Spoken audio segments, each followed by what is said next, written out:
The other group did the injection pump and the air compressor, but mainly what I did was I had my own wheel end on the back. I did wheel bearings, I did S-cam bushings, slack adjuster, you know, adjusting my brakes. And that's something else I was gonna say, now I forgot it. Okay. What kind of shape was this thing in when it came in? It was dirty. Really dirty? Bad shape. How'd it run? It ran once we, this wire right here, which we're still trying to figure out. Actually, they took it out, but it connects right there. And every time we would close the hood would cut that wire and ground it out, like right on this corner. And just start smoking that wire. So what'd you do for that? We got new hood mounts, picked the hood up so it wouldn't come down that far anymore, and we're still trying to figure out why that wire's burning up again.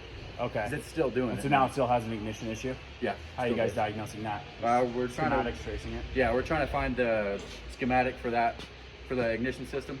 We're having a little bit of trouble finding it just because it's an older truck, but we're looking for the diagram. And then, yeah, just have to maybe get in there and look at the ignition switch and make sure all the wires are in the right spot, you know, because it didn't run when it came to us, so we're still trying to figure it out. So, what'd you do on this turquoise truck? The turquoise truck, we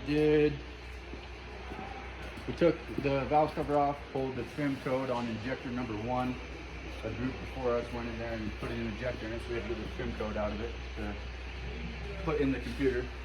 And then did a front main seal because they had this whole cover off to extract something that they dropped in there. Did suspension components? I did not. These look new. They are. The group before us did that. I did not do that on this truck. I've done that on ours though. We pulled tranny out of that one. You know, did a bunch of measurements on it, make sure it was right. Had to reshim the PTO, get the correct backlash on the PTO gear to the input, what's it called, countershaft gear inside that transmission. Okay. The gear that it's driven with. Had to get the right backlash on that. Tedious? It's pretty tedious. Yeah. Had to measure out a bunch of shims and get it lined in there correctly. Did you work on this one over here? That one I did not. No. How about that far one that needs a crank? I worked on that one, yeah. What'd you do to that? Another group pulled the engine out of it. Me and my group. Let's go over it. Okay. Me and my group pulled the whole valve train out, pulled the injectors out. And they're waiting for an adapter plate to switch the engine over, put a new crank in it. Needs a new crank. That's what's over there, right? Yeah, in that box. I'm pretty sure that's the crank for this. We needed an adapter plate to mount it to that big blue rotisserie right there. Yeah, that thing. So we can twist the whole engine over and put a new crank in it. But sweet. So you didn't touch that? No. You touched this? No, I did not. Okay. So you worked on these 3 main trucks? Yeah, those 2, and then if this trailer was still here, I'd show you a lot on that trailer. We did a lot on that thing. What'd you guys do on the trailer? All new leaf springs on the front axle and rear axle, equalizing beam bushings, did all the wiring, did the brakes, did pretty much all that you could do besides redeck that trailer. You know, that's about all there was to it. So.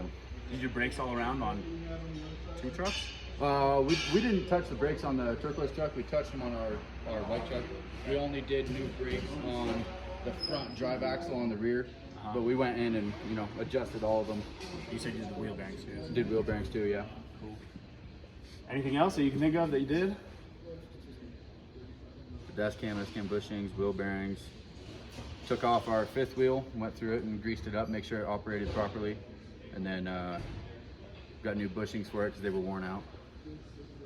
It's hard to think about what you did on the spot, you know, what, you know, going back through. AC, we're trying to figure out why the AC doesn't work. Well, we know why it doesn't work. One of the compressor lines is unhooked, so there's nothing in that system. So you just hooked it back up and recharged it? No, I don't know if we're gonna fix it.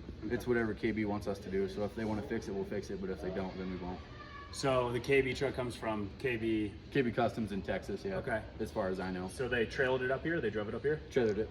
Okay. Yeah, it didn't run. And that is owner-operator? That is owner-operator, yes. Okay. Yeah. Did coolant filter, trying to hook the mount for it back up to the engine. Can't remember where it went on the turquoise one. Right on. We had the whole radiator out of that. Had the intercooler off of it, all the boots off and all that.